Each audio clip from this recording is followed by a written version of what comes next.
کلا لا وزر الی ربک یومئذ المستقر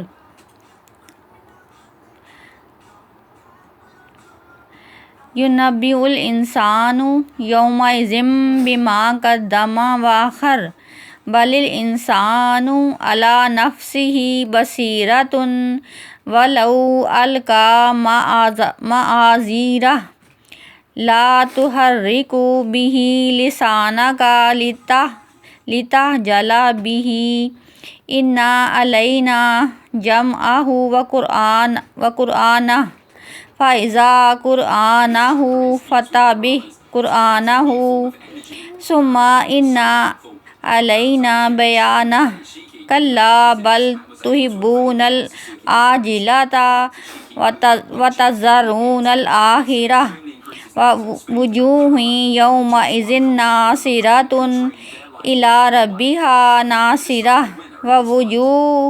ووجوه يومئذ باسرة تظن أن يفعل بها فاقرة كلا إذا بلغت التراقي وقيل من راق وظن أنه الفراق والتفت الساق بالساق إلى ربك يومئذ المساق فلا صدق ولا صلى ولكن كذب وتولى ثم ذهب إلى أهله يتمتع أولى لك فأولى ثم أولى لك فأولى أيحسب الإنسان أن يترك سدى ثم يكون نطفة من مني يمنى ثم كان علقة فخلق فسوى فجعل منه الزوجين الذكر والأنثى أليس ذلك بقادر على أن يحيي الموتى صدق اللہ العظیم۔ اللہ تعالیٰ تلاوت میں کی گئی غلطیوں سے درگزر فرمائے اور ہمیں درست طریقے سے پڑھنے کی توفیق عطا فرمائے۔ سورۃ القیامہ کے مضامین کو جانیں گے، نیز اس کا خلاصہ جانیں گے۔ سورۃ القیامہ یہ مکی صورت ہے، آیات کی تعداد 40 ہے، اس پر 2 رکوع پر مشتمل صورت ہے۔ اس صورت میں شروع سے لے کے آخر تک قیامت کے دن ہونے والے حالات کے بارے میں بات کی گئی ہے اور قیامت کے دن لوگوں کے انجام کو بیان کیا گیا ہے۔ ارشاد باری تعالیٰ ہے جس کا ترجمہ یہ ہے کہ نہیں، میں قسم کھاتا ہوں قیامت کے دن کی، یعنی قیامت کے دن کی قسم کھا کر قیامت کے دن کو گواہ بنایا گیا ہے اس کے آنے پر کہ یہ ایک بہت بڑی حقیقت ہے۔ موت کے وقت سے ہی انسان کی قیامت کا وقت شروع ہو جاتا ہے۔ جو مر گیا اس کی قیامت قائم ہو گئی، اب وہ کبھی بھی واپس اس دنیا میں لوٹ کر نہیں آئے گا۔ کل نفس ذائقۃ الموت، ہر انسان کو اور ہر نفس کو موت کا ذائقہ چکھنا ہے۔ موت اور کفن دفن کے بعد انسان کو قبر کے سپرد کر دیا جاتا ہے۔ قبر عالم برزخ ہے، قبر آخرت کی پہلی منزل ہے۔ اگر اس منزل میں انسان کے لیے آسانی ہو گئی تو آگے کی ساری منزلیں آسان ہو جائیں گی۔ قبر میں انسان قیامت تک رہے گا، پھر سور پھونکا جائے گا اور ساری مخلوق اٹھ جائے گی۔ موت کے بعد دوبارہ جی اٹھنا ہوگا۔ وہ وقت شدید گھبراہٹ کا ہوگا، لوگوں کو بنا لباس اٹھایا جائے گا اور حشر کے میدان میں جمع کر دیا جائے گا۔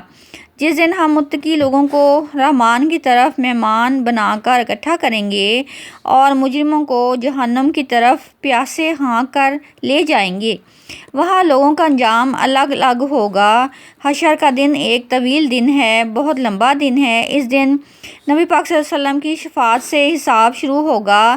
جب حساب شروع ہوگا تو ہر شخص خدا کے حضور اکیلا ہی کھڑا ہوگا۔ صحیح بخاری میں آتا ہے، نبی پاک صلی اللہ علیہ وسلم نے ارشاد فرمایا کہ تم میں سے ہر فرد، ہر انسان سے اللہ تعالیٰ قیامت کے دن اس طرح کلام کرے گا کہ اللہ اور بندے کے درمیان کوئی ترجمان نہیں ہوگا۔ پھر وہ دیکھے گا کہ اسے اپنے آگے کوئی چیز نظر نہیں آئے گی، اپنے سامنے آگ دیکھے گا۔ پس تم میں سے جو شخص بھی آگ سے بچنے کی استطاعت رکھتا ہے تو وہ آگ سے بچے، خواہ کھجور کے ایک ٹکڑے کے ذریعے ہی کیوں نہ ممکن ہو۔ اس دن انسان کے نامہ اعمال اس کو دے دیے جائیں گے، تو جس کا نامہ اعمال اس کے دائیں ہاتھ میں دیا گیا اس سے آسان حساب لیا جائے گا اور وہ اپنے گھر والوں کی طرف خوش خوش پلٹے گا۔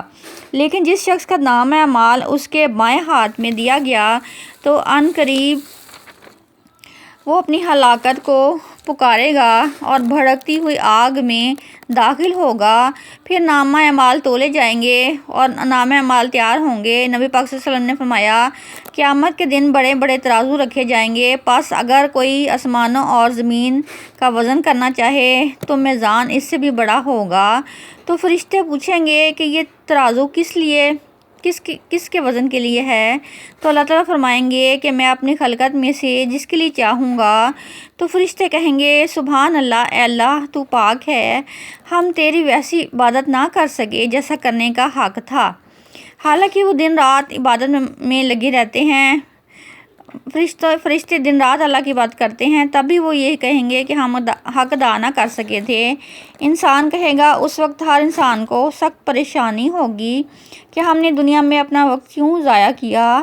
حشر کے میدان میں حوض کوثر بھی ہوگا، سورج سوا نیزے کے قریب ہوگا، انسان سخت پیاسے ہوں گے۔ امت محمدیہ کے ہاتھ میں حوض کوثر کا پانی محمد صلی اللہ علیہ وسلم کے ہاتھوں سے پیے گی، اور جس کو ایک مرتبہ پانی پینا نصیب ہو گیا تو دوبارہ وہ کبھی بھی پیاسا نہ ہوگا۔ جزاک اللہ۔ اور آپ صلی اللہ علیہ وسلم کا حوض کوثر بہت خوبصورت ہے، دونوں کناروں پر موتیوں کے خیمے لگے ہوئے ہیں، کنکریاں موتی کی ہیں اور مٹی خالص کستوری ہے۔ وہ مشروب کتنا بہترین ہوگا، کتنا خوشبودار ہوگا جو حوض کوثر سے پیا جائے گا اور ایمان والوں کی پیاس بجھائے گا۔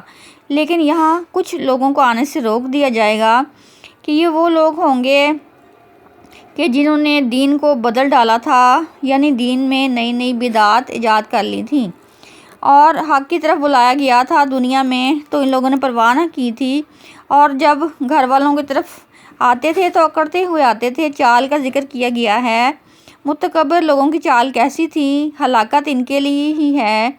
پھر انسان کیا یہ سمجھتا ہے کہ اسے یوں ہی چھوڑ دیا جائے گا، اس پر کچھ بھی فرض نہیں، کیا اسے دوبارہ زندہ نہیں کیا جائے گا؟ یاد رکھیے کہ ایمان والوں کی بھی آزمائش ہوتی ہے، جو صبر کرتا ہے پھر بھی اللہ تعالیٰ کی طرف بڑھتا ہے اس کے لیے بھلائی ہی بھلائی ہے۔ سورۃ القیامہ کا خلاصہ اس طرح سے ہے کہ یہ مکی صورت ہے، ہجرت مدینہ سے پہلے نازل ہوئی ہے۔ اس میں عقائد ثلاثہ پر گفتگو ہے، عقیدہ توحید، عقیدہ رسالت، عقیدہ آخرت۔ اس میں آخرت کے مضمون پر بات کی گئی ہے، اور قیامہ اس کا نام اس لیے رکھا گیا کہ پہلی ہی آیت میں اللہ تعالیٰ نے قیامت کے دن کی قسم کھائی ہے۔ میں قسم کھاتا ہوں قیامت کے دن کی، یہ بھی بتا دیا کہ قیامت یقیناً واقعہ ہونے والی ہے۔ قسم کھائی مستقبل میں کیا ہونا ہے، لیکن اللہ تعالیٰ نے قسم کھا کے اس سے بھی بتا دیا۔ اللہ تعالیٰ نے اپنی قدرت کو اس کے اندر ظاہر فرمایا کہ جیسے میں نے تمہیں پہلی بار ناپاک پانی کے قطرے سے پیدا کیا، جسم و جان میں روح ڈالی، تو دوبارہ زندہ کر دینا میرے لیے کوئی مشکل نہیں ہے۔ یہ مشرکین مکہ تعجب کرتے ہیں کہ دوبارہ زندہ کیسے ہوں گے، یہ بوسیدہ ہڈیاں کیسے ہوں گی، کیسے جمع ہوں گی؟ تو اللہ تعالیٰ فرماتے ہیں کہ میں تو تمہاری انگلیوں کی پور پور درست کرنے پر قادر ہوں۔ میری قدرت کو کیا جانتے ہو، خواہ مخواہ اعتراض کرتے ہو؟ تو عقیدہ آخرت پر ایمان لانا، اگر عقیدہ آخرت پر انسان کو یقین آ جائے تو خود بخود زندگی سدھر جاتی ہے۔ مرنے کے بعد جواب دہی کا تصور ایسا نظریہ ہے کہ انسان کی خلوتوں کے اندر بھی پہرے لگا دیتا ہے۔ اس لیے نبی پاک صلی اللہ علیہ وسلم نے ہر طرف کفار مکہ کو یہ عقیدہ سمجھانے کی کوشش کی، لیکن عقیدہ آخرت کے بارے میں وہ کچھ ماننے کو تیار نہ تھے۔ عقیدہ توحید کو بھی کس درجے میں جانتے تھے، اللہ تعالیٰ کو بڑا معبود مانتے تھے، لیکن ساتھ ساتھ چھوٹے چھوٹے بت بھی سجا رکھے تھے۔ نبی پاک صلی اللہ علیہ وسلم کی شخصیت کو صادق اور امین مانتے تھے، لیکن نبوت اور رسالت سے انکار کرتے تھے۔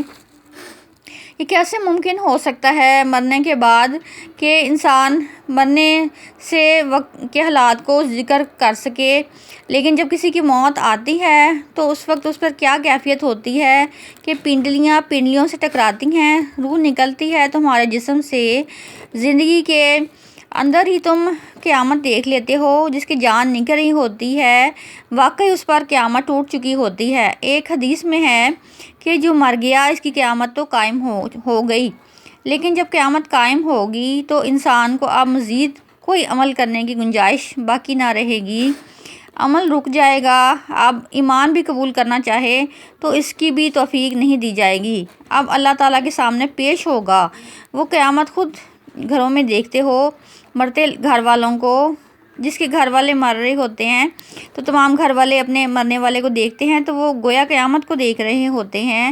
عبرت اور درس لینا چاہیے۔ پھر جو بڑی قیامت ہے جس میں پوری کائنات مر جائے گی، جیسے کہ انفرادی طور پر انسان مرتا ہے، تو تمہیں عقیدہ آخرت ماننا آسان ہو جائے گا اور اس وقت تمہیں یہ تمام چیزوں کی سمجھ آ جائے گی، لیکن اس وقت بہت دیر ہو چکی ہوگی کیونکہ قیامت قائم ہو چکی ہوگی۔ وآخر دعوانا ان الحمد للہ رب العالمین۔